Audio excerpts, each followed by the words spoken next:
Hang about, mate.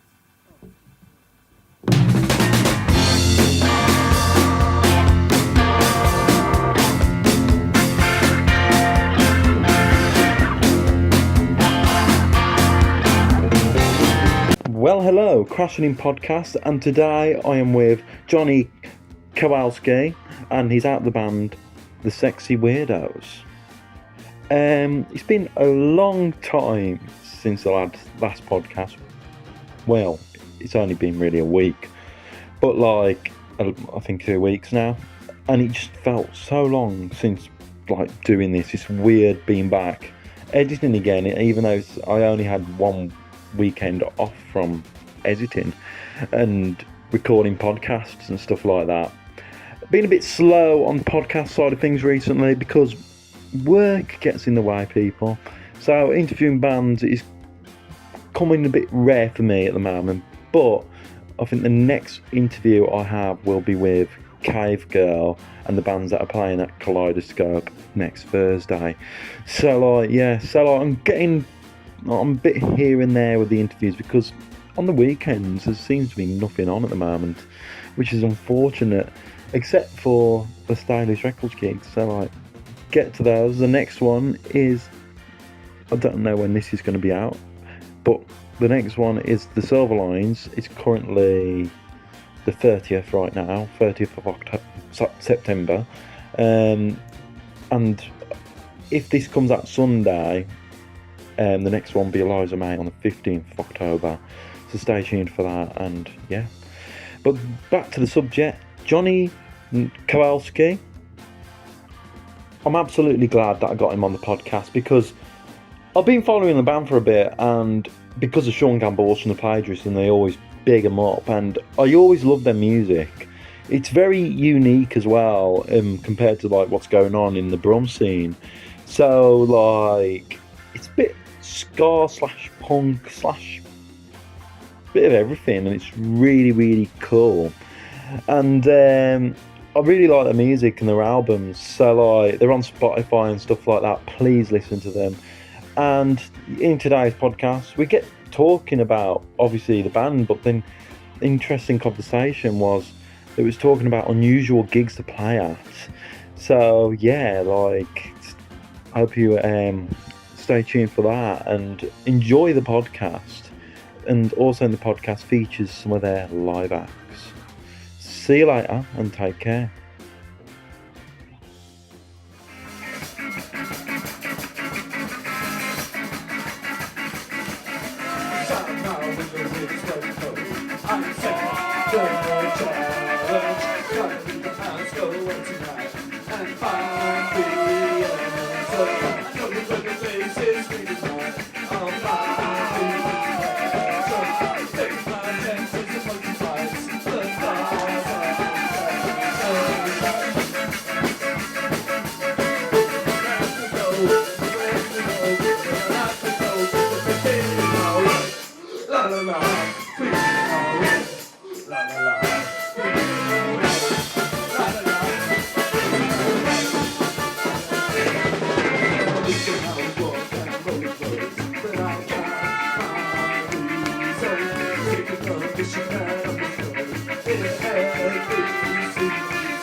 I stick to the principle, and nothing matters. Anything is permissible, the world is shadows. Let's sing with the principle, we gather in shadows. Yeah!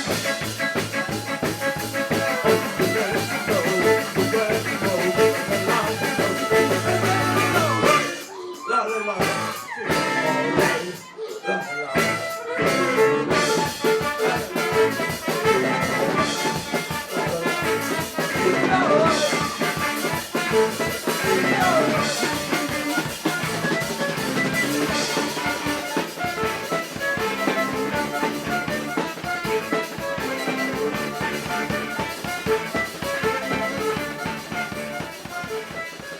So, hello, Crashing Podcast, and today I am with Johnny Kowalski, out the band The Sexy Weirdos.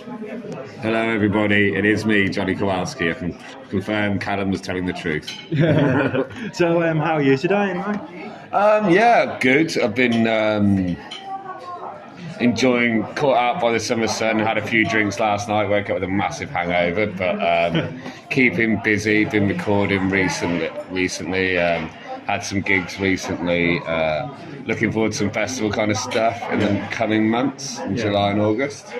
Do you want to talk about what you've been doing latest with music and stuff like that? Well, yeah, I mean, this year, with the Sexy Weirdos, we've had some problems with members and stuff, and it's all a bit complicated, but we decided to put that on the back burner. So we're going to do a few gigs this year, and hopefully a Birmingham one in November at the Dark Horse. So instead of that, I've been working on a project I've kind of had at the back of my mind for a long time, really. I mean, I'm 42 now, and I've been working on my debut solo album. I'm recording everything up myself. Most of the instruments are going to play myself. There's going to be a few guests who are very specific there for very specific kind of reasons. I think the oldest song that I wrote on there is wrote 20 years ago when I was about like early 20s, and then there's a couple that I've written on there that I've written in the last year or so.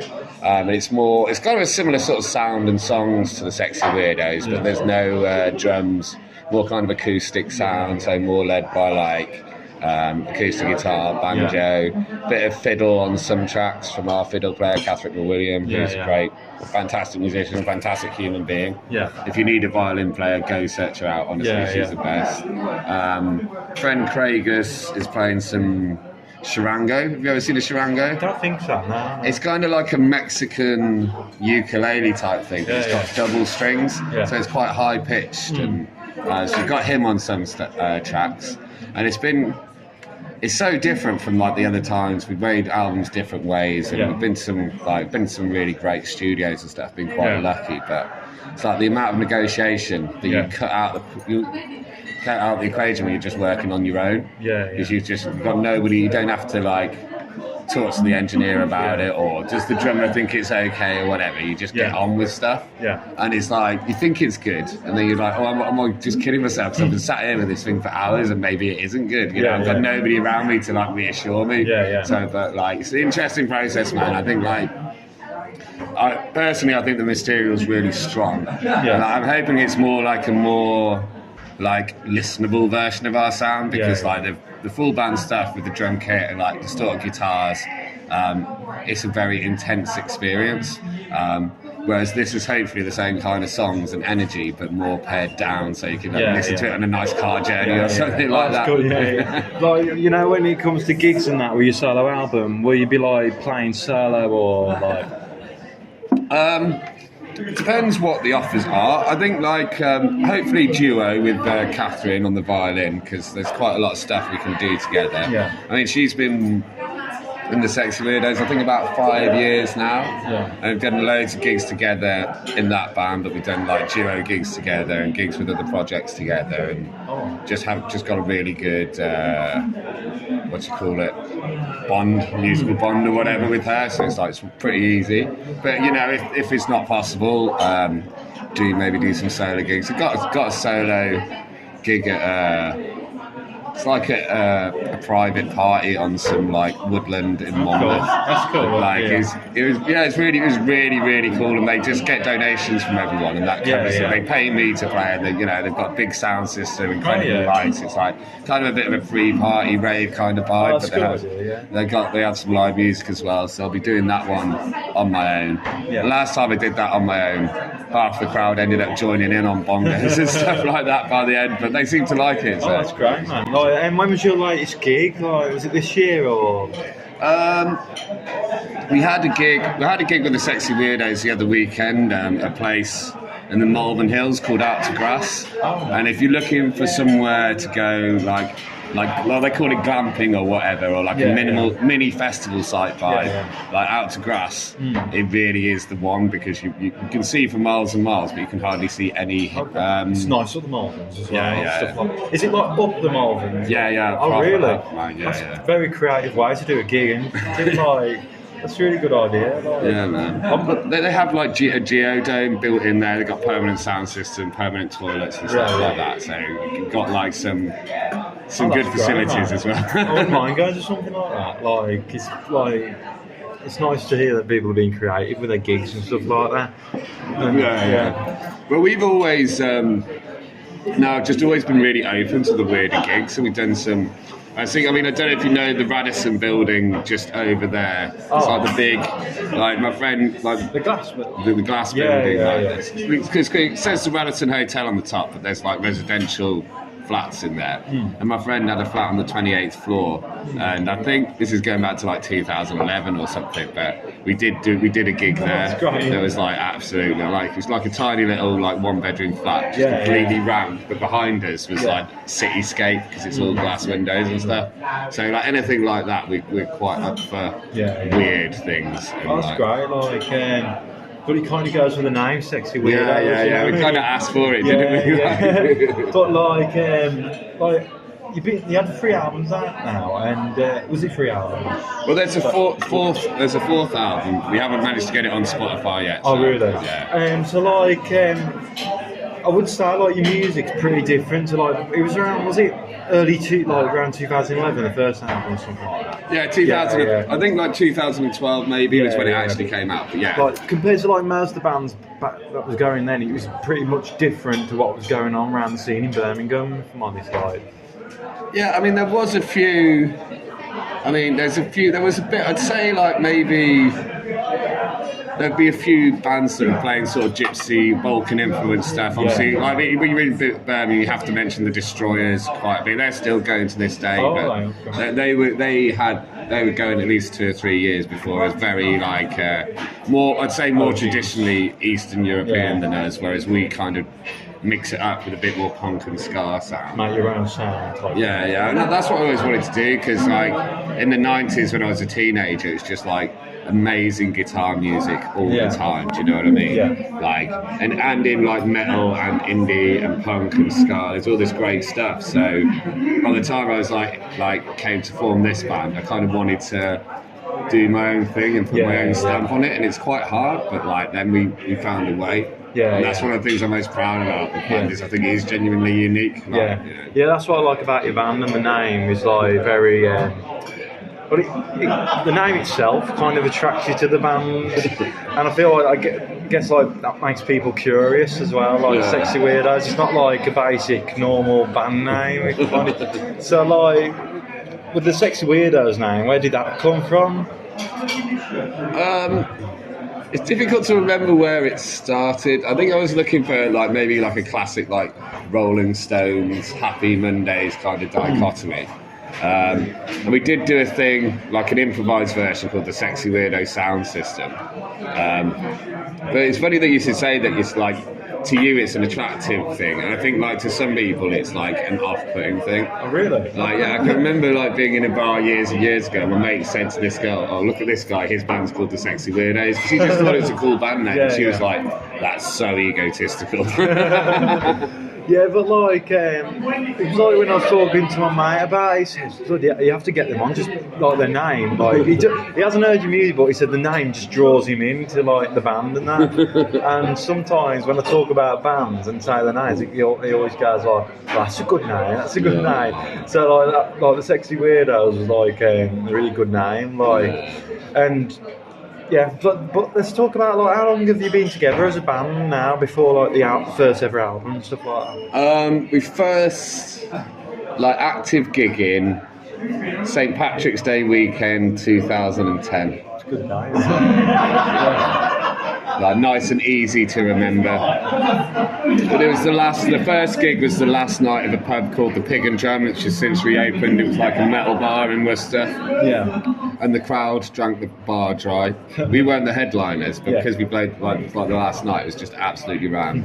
There was no. By the time the last band came on, they were like saying to people, "Go out and bring your own booze in." And it's like I've just never seen that at a gig before. But it's got to be a good sign, right? It's got to be a good sign, man. Yeah.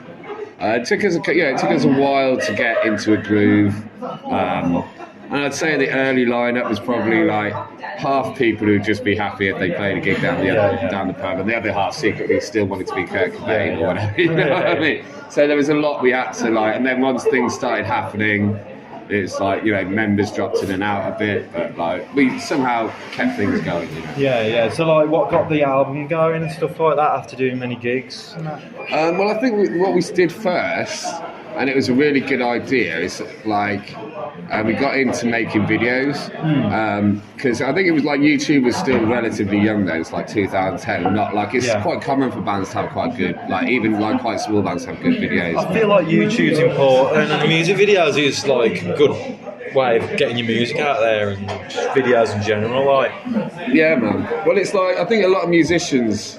It's easy to forget that because you get so concentrated on the sound, you forget the visuals. Oh yeah. You talk about going to see a band. I mean, you think of like your favourite band. You don't just think of the sound. You think of the music video or whatever. Yeah. Or the artwork, or look, these kind of things. Can't remember where I was going with that. Oh yeah, so I think it was like that was because we managed to get lucky with it. I think probably because like you're saying of the name and like. We had a few creative people come in and help. So within the first couple of years, we had I think 3 decent videos up. And then it was sort of we realised, oh bloody hell, we need to make an album now because we've been doing this for ages. We're getting onto the second album's worth of material.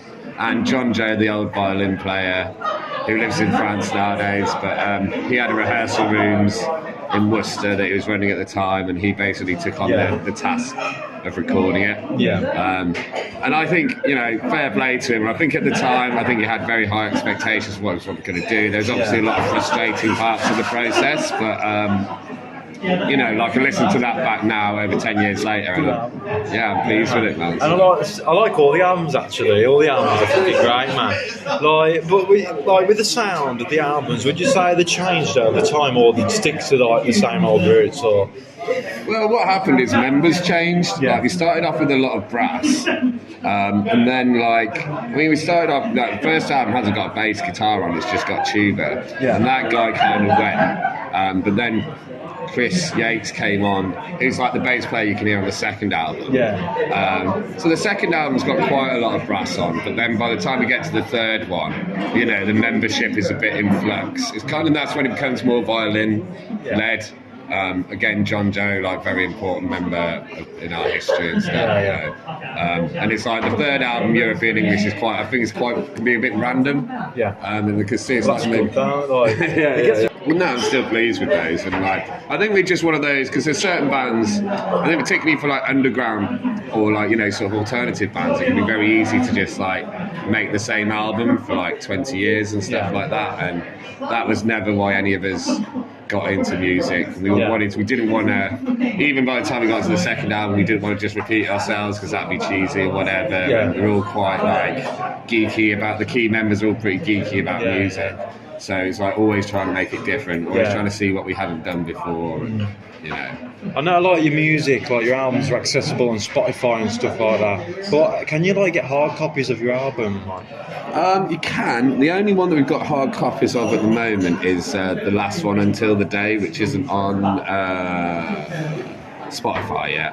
But yeah, you can buy them through Bandcamp and direct from us at gigs. Yeah.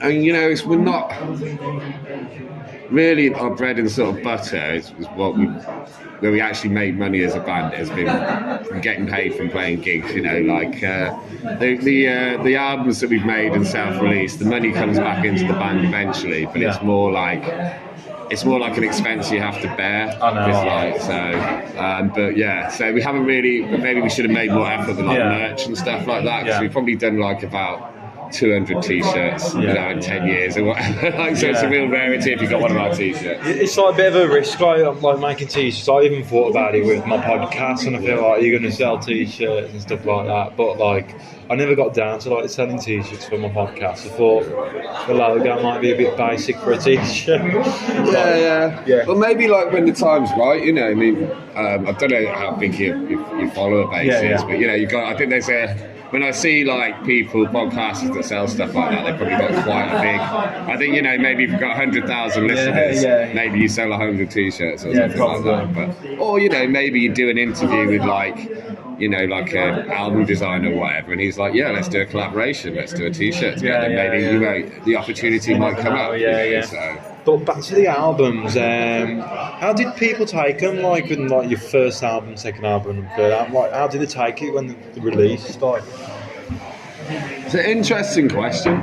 I mean, whenever we got some like, whenever we got reviews, we've been reviewed very positively. Okay. Say like the first album. I mean, the first album we were probably still kind of finding our feet. The second album we recorded at Magic Garden Studios. In Wolverhampton with Gav, great. Oh, great. Great guy. But we got some PR for that, and we got like an 8 out of 10 review on Louder Than More, which is a pretty big site. And it's like, is it really, like, you think of all the other albums that are 8 out of 10, and it's like, you know, you start thinking, does it mean anything, sort of thing? But getting it out into the wider world and getting, like, say, a Guardian review or something like that is really difficult. And like, but yeah, where it has been, and Radio 6 have been pretty good. Tom Robinson, I think, has played something off each album, which is really nice. So he's been supporting us for like 10 years or something. They're good, them Radio 6, for like new music and stuff like that. They look for like something different, I guess, as well. Like, and that's pretty much what I look for when it comes to my podcasts and that. Yeah, man. Yeah. I think we're all kind of like, as music fans, I think we're all looking for something different. Something new. But yeah, like Birmingham, like BBC Introducing, isn't it? Like they do some good work. Yeah. And Hereford and Worcester BBC Introducing, they've supported us a bit as well over the years. But yeah, and if you're in a band out there wondering how to make this stuff happen, submit your stuff to Introducing like quick. They're very supportive and that. But like one thing I loved about like your band, like the use of instruments. It's not like a normal guitar band. Like you got loads of different instruments going on. So like, would you say that was an important part to the band to make it a bit more unique? Like, yeah, I mean definitely. I mean the way we do it now, it's, you know, like the main instrument, second instrument live is violin. But if we didn't have someone who was really good at, say, violin, or, you know, maybe a couple of extra people, whatever, like it wouldn't really be the Sexy Weirdos. But when there is like a strong bass guitar and drums, like a kind of traditional, almost rock and roll, or I kind of think like how you maybe think of it like a soul band. But you've got like the back. You've got the solid rhythm section, and then like the vocals and like things like the horns stuck on top of it. You crash. So it's like if you can find the right musicians, it's a really good way of making your record, your song sound unique. You know what I mean? That's what you want. I feel like that's probably the best way as a band to get more out there, I guess. Like. So I'm a massive fan of Frank Zappa. Okay, cool. So like he's just totally weird. Like, are you into any like musicians that you would consider as like a bit weird and unique and that inspired your work and stuff? I'm trying to think who would be the weirdest, like, because it's, you know, I've listened to a very wide variety of stuff. But yeah, I've had my moments with Frank Zappa. I like Hot Rats, and Hot Rats is a great album, and. In It for the Money, because I really like the satirical pop songs. I think are great. But Captain Beefheart as well, who is like absolutely massive fan. And the folks and this. I think 60s stuff is like, for me, where like it all started, when bands started to go a bit extreme and like break the the boundaries and stuff like that. Like they just was like, fuck it, let's do what we want type thing. Yeah, and like it's kind of when rock became more of like a three-dimensional art form. Do you know what I mean? And that people were doing much more weirder stuff with it. I'd say on that kind of recently, I don't know if you know King Gizzard and the Wizard Lizard. Yeah, I absolutely love them. I do. Like they sort of fit both of the things of what you're saying. Because they've got about kind of 60s, 70s vibe to them, but they're also very like do what the hell they want, break the boundaries, new sounds, you know, like whatever they feel, you know. Have you heard their heavy metal album? Like it's like a bit really fucking heavy. It's really good. Have you heard it? I have to listen. I'll keep listening. I'm stuck on the new one at the moment, but I'll have to give it a listen. I've listened to the microtonal one. Yeah, it's a recent one. I don't know what it's called, but it's literally that album was like my breakthrough to like heavy metal music and stuff like that. I never really like listened to like heavy metal stuff before. Then I was like, fucking hell, I like this. So I brought it just because it was King Gizzard and the Lizard Wizard. Just thinking, oh, this is their latest album or some shit like that. And then it turned out to be like a heavy metal album. I was like, oh, I don't know. Then I really got into it. By the end of it, I was like, this is fucking good, man. yeah. Like, and they're a very busy band as well. So like, I guess like they just like to experiment with sounds and that. Like, do you like experimenting with your sounds and stuff like that? Like? Depends when and where. I mean, we've done like loads of jamming as a band, and it's interesting you should bring out like the heavier side because we've had some like there's the elements of the band that really do love their heavy music, and like there's heavier moments on the albums. We have like, but where we're going. Like guitar-wise, I keep it pretty simple, particularly live, because like it's just more stuff that can break personally. So it's more sort of experimenting with different ways you could play your instrument, you could say, or like different rhythms and melodies and stuff like that. But it's like I want to. I mean, I did get like I lost like a really kind of think it was nicked by a promoter. I had a nice pedal collection that I was building up, and like, and it just this promoter said he had it, and then it just disappeared somehow.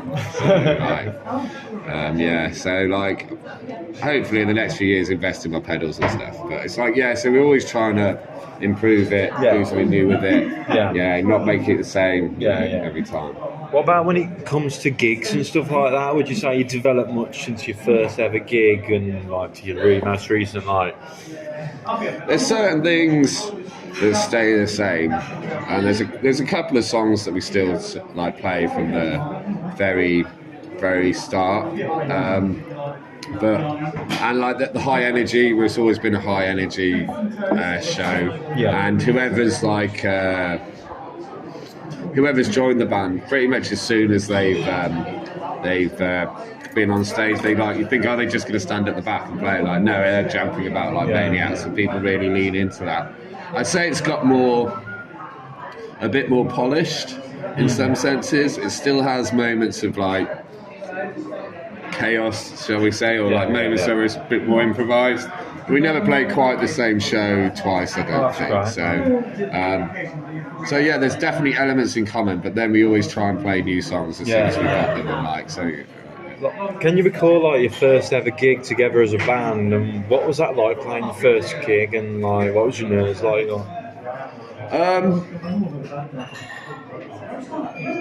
I think I was quietly confident that it was going to work, because I'd sort of been doing like a lot, because I had 10 years of like playing in bands that didn't really get anywhere, shall we say, and before that, but I'd learned quite a lot about the music scene, and so I was quietly confident. It's interesting you bring that up. And I'd already done a gig with me and the tuba player, and that had gone down really well, and so like I was just like, oh, this is gonna be easy, we're gonna smash it. And it wasn't as great as maybe as I was expecting it to be, but it was enough that I knew that I had my foot in the door. Do you know what I mean?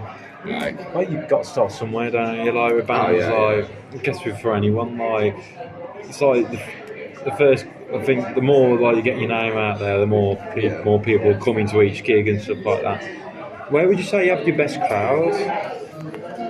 It depends what you mean by best crowd. Like, do you know, like most energy or what? Like, or what was the best gigs you'd played like over the times of doing gigs?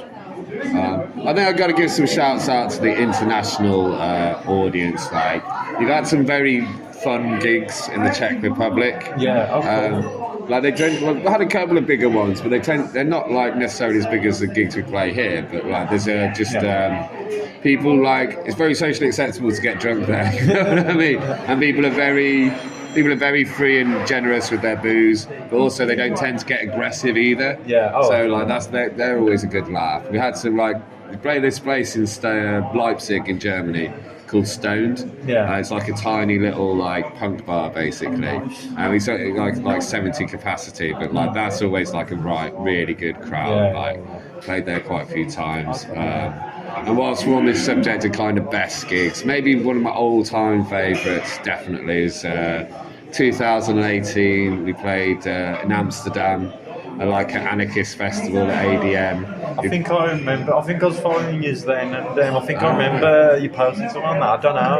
It rings a bell. The anarchist festival, like like we were playing like on a pirate ship stage at 1 a.m. to like 1,000 people. Wow! So that was like amazing. Man. Oh bloody hell, man! Yeah, that would have been an experience. Like, yeah, it was good. Really, they put on such an amazing festival as well. There was like. There was a robot band there playing like Motorhead and Ramones, and there was I went into this little exhibition thing. There was this guy behind beams of light. I could hear this synth music playing, and I could see people putting their hands in the bars. And then I realised that was how you played the synthesizer. So you put your hand in the bar of light, and it would control the sounds of the synthesizer. Wow. But yeah, very creative, very cool festival. it kind of sticks to the sexy weirdos vibe again. Doesn't it? That's like it's very unique on a pirate ship as well. Like that's really unique. I never heard of that before. Like, I guess like I need to up my game. You'd be surprised when you get out. We have played on a pirate ship stage before as well. But that's not such a cool story. It doesn't always go well just because there's a pirate ship stage. Do you reckon you made any cool rock and roll stories over the years of doing gigs? Like, there's some. I mean, like maybe the most like, maybe the best ones are the ones I'm kind of embarrassed about, stuff like that. It depends on your definition of like rock and roll, but I mean, most of the time we're relatively down to earth band and like don't party too hard and stuff, but it's like I think it's been the times when we've been on tour again, it's where we're all away, there's nobody can rush back home to get to their girlfriend or anything like this, and it's like we're in the middle of nowhere, we've got loads of free booze, everybody wants to like party with us, it's like you just see them all go a bit crazy but generally pretty tame as compared to a lot of rock. I'm probably the worst one for like partying and stuff like that, which is probably a good thing for the singer. So, like in front man and stuff like that.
Did we cover upcoming gigs already? I think we mentioned a few. Do you want to talk a bit more in depth about them, or? Well, I don't think I mentioned. I have a regular night, the second Wednesday of every month at the Dark Horse in Moseley. Oh, yeah. And the night, I call it Kowalski's Acoustic Club, but I normally have like a headline act. I've had Sean Gamble Welsh before, but it can be also just a good band that people are going to enjoy that are willing to play. And then like there's pop to that. Yeah, like open mic before it, so anyone can play. And so that'll be that's just ongoing every second Wednesday.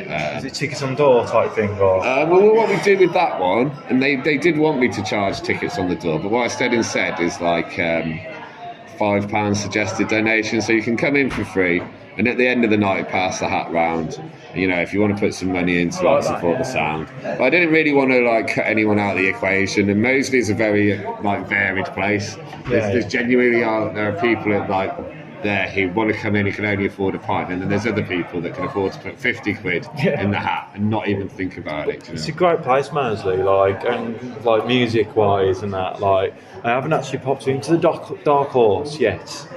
Like, it's one venue I've been meaning to check out. Yeah, you should definitely check it out, man. It seems. I think it's the place in Moseley. I mean, obviously you've got just up the road, you've got like the Hare and Hounds and stuff. More venues in King's Heath, and then more like big places. But Dark Horse. I've got to say, like personally, the Dark Horse have been really good in supporting my music, and like I was worried that things might change completely because of lockdown. But when they came back, they asked for me to do an acoustic club again. And so they're a good venue. And if you're looking for somewhere in South Berwick to put on a gig, I can recommend there. I mean, there's loads of new venues in Digbeth and stuff now that I haven't even been to. I only just recently went to Dead Wax. Like, that's been there for a couple of years, and I haven't been until like a month ago or something like that. Once. Well, that was before when it was. Did you go in with Wagon the Horses? No. If I'm honest, when I first started podcasting, I think it was the Night Owl I used to go in a lot. I never really went into Moseley or King's Heath, and because like I was always a bit worried about bus travel and stuff like that, as I'm in Wolverhampton. And I think I always stick around Digbeth when I was first podcasting, but now I'm just like, I'll go anywhere. Like, if a band was in Manchester, I'll be like, meet them in Manchester, you know what I mean? Like, That's a good thing about music, and like whether you're a podcaster or a musician or whatever, you take advantage of that, let it take you, into weird places. I've discovered some good bands, especially like the Hare and Hounds.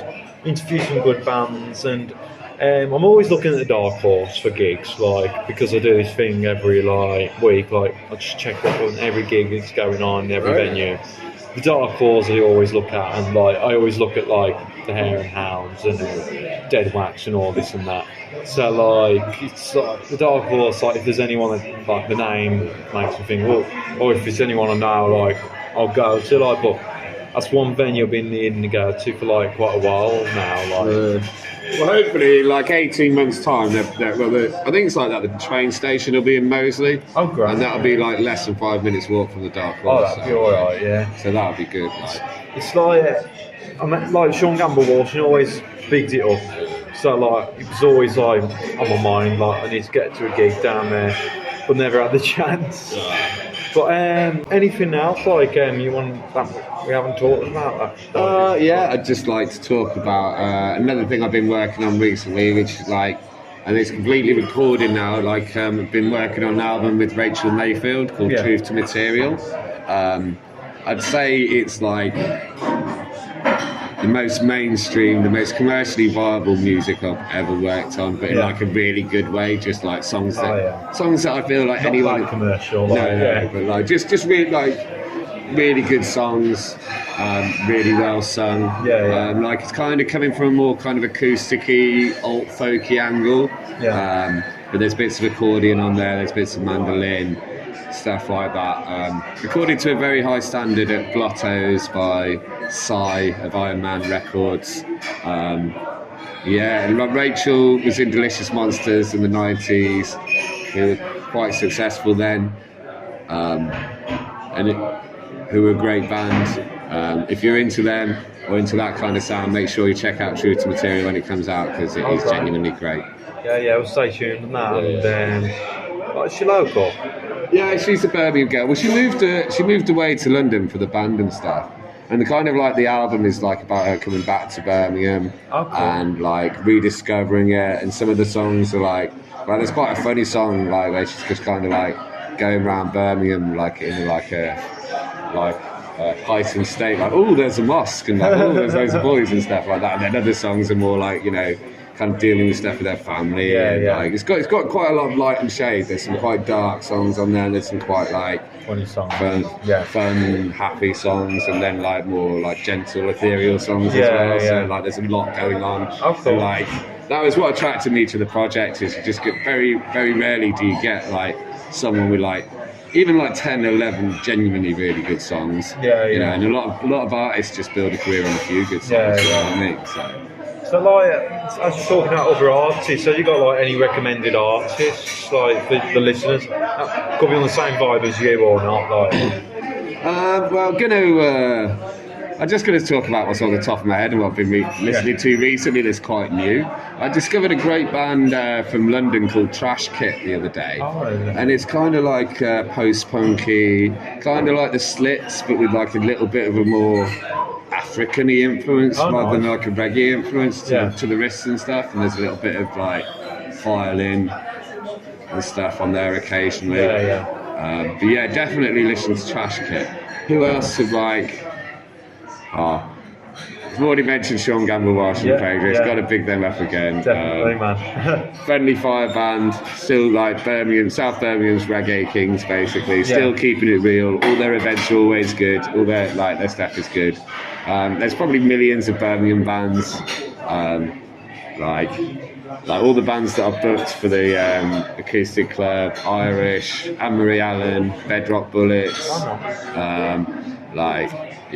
just don't be scared to get out there and discover new things. That's why I like going to random gigs as well, man. Like I have discovered some good stuff, and sometimes I interview some bands purely because of the name. Like Holy Fuck. You've been doing Holy Fuck? Yeah, they're a really good band. They're really good band. I didn't really know their shit until like I was interviewing them, and I was like, fucking hell. I listened to them after and I was like, fucking hell, these are good. I got into the gig like not paying a penny. Like it was one of those. I walked in the venue after the interview and I was like, I needed a piss as well. I was like, well, I'm not going to go for a piss because you need a wristband to go back in. So I just stayed there and just held it and fucking just watched the gig and was like, fucking hell, I've got a good in here. Man. Yeah, man. So like, have you ever played there around? We did do a few times back in the day, and we did. They're another like if you're looking for like a New Orleans style brass band, heavy beat brass band. They're Birmingham based, and they put us on a few years ago. We haven't played in the Home Hounds like recently. It's become more regular at the Dark Horse, and maybe we ought to change it up a bit. But I'm glad you're out there bigging up the idea of going to small gigs and stuff, because I think we need. Like there's so many great things that like happen that we could do with just a few more people in there, and it's just like push that message out there. Don't be scared. Don't be scared to come. That's what the podcast is about, like small gigs and shit like that. And also, I think one of the best things about small gigs, they're cheaper than going to see the Rolling Stones. It's like, what is it like? Would it be like £100 £112 to see the Stones? And Queen were touring, it was £180. I was like, Freddie Mercury's not even with the band. So it's like, for me, I always like implant that into people's brains, like go to upcoming gigs, you can have more of a night out of it, you've got more money to spend on pints. When you go to big gigs, the pints are usually like £6 a pint or some shit like that. So like, if anything, like save your money and get to some smaller gigs and discover some good shit, if I'm honest. Yeah, man, and it's like I think it's a much more friendly environment. I feel like, because I worked at the O2 Academy when they changed venues about 10 years ago, and I saw some absolutely amazing bands. But just like feel when people, you know, you get 3,000 people crushed into a small space, they're not gonna. It makes them all cagey with each other. They might love the people on stage, but you're not gonna. It's hard to get in a conversation with the person next to you or something. But I think like in smaller gigs, you know, people will be like, "Oh, who are you? Oh yeah, come and talk to us." Blah blah blah. Like, it's a bit more of just a friendly environment all round. Like. Another good point about small gigs, not many like gig venues have a green room that has like smaller venues. So like the bands tend to like go out and socialise with the crowd, which I like, and I feel like that's quite important if you want to get your band down type thing, right? Because I'm not really big on the bands that are just like, all right, we'll play a gig, let's go around the back, or like, you know what I mean? Like, sometimes there's reasons to why bands don't, you know, they like don't go out there and hand. But I think, you know, if there's not some of the band coming out, and it'd be another tip, like I'd say, like just if you're in an up and coming band, just like make sure you've got a member that goes around and talks to people and just says hi or whatever, you know. Like. Gives off that more friendlier vibe, you know what I mean? Like, then also smaller gigs, the people that go to them as well are more sociable. Whereas like with bigger gigs, I haven't been to a big gig in years since podcasting. But I prefer smaller gigs because it doesn't matter, like, there's always someone to talk to. Even if you're by yourself, like, there's always someone like that's by themselves, like trying to do the same thing as you, and that, like. Yeah, when I moved to Birmingham, I did like a lot of going to. I might vaguely know like 2 people at some small gig. And I'd just be like, screw it, I'm just going to go. And like, it would almost always work out fine, and sometimes it would work out like amazing. Do you know what I mean? And it's a lot easier than like trying to like drag people who didn't want to come. You know what I mean? It is like. Also, Birmingham gigs, you get a lot of free gigs as well in the midweek and stuff like that. So that's quite a cool aspect of Birmingham. But I'm on the last question now, and this is a band. I mean, this is a question I always ask the bands, and they get quite stuck on. Have you got anything inspiring to say to the listeners? So we just sat in the pub and we're like, when he asked that, this girl turned around and looked at us like we were a pair of pricks. The world is in a terrible situation. We're facing environmental collapse. Our leaders on both sides are like screwing us over, but don't let that get you down, because if you let that get you down, then you're letting them win. Hope lies in the proles, as George Orwell said. Look after yourselves. Nice one. Thanks for joining me for a podcast, man, and wish you luck with future gigs and the album that's coming out in the future as well, man. Yeah, man. Cheers to that. I'll keep you posted. Nice one. Take care. To impress me, 'cause I don't back down from the fire, and I don't get scared walking home at night past the tower of consequences and the things that make them scared. I have taken every corner of the walls, no one there. I stroll along for bloody as the taxi passed me by. Like so reflecting off the pressures of my eyes.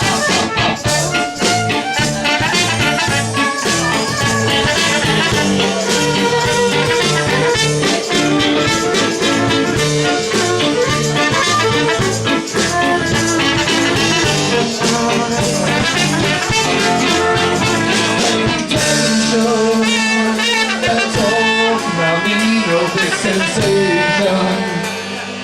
When you get it free, got my sweater back. Before I let you started, when I walked in through the door, turn your nose up.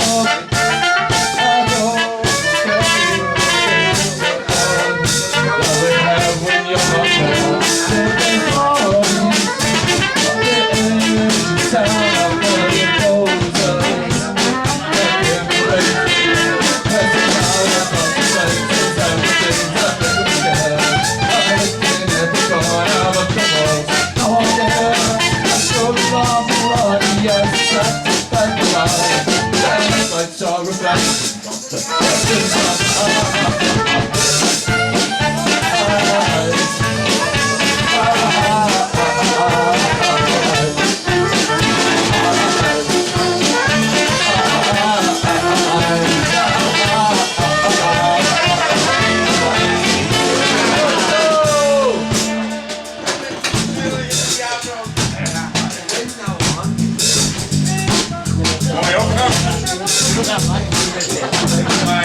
Marijuana, legalize it.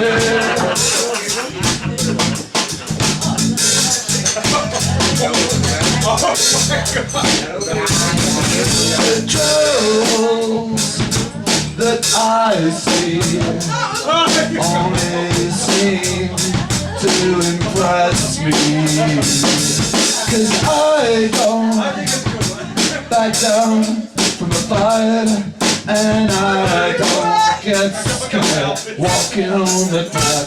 As the telephone says everything that makes me scared. I look at every corner out of the house, no one there. I go along the road, yeah, that's it, back and by. Like all the questions of the places of the eyes.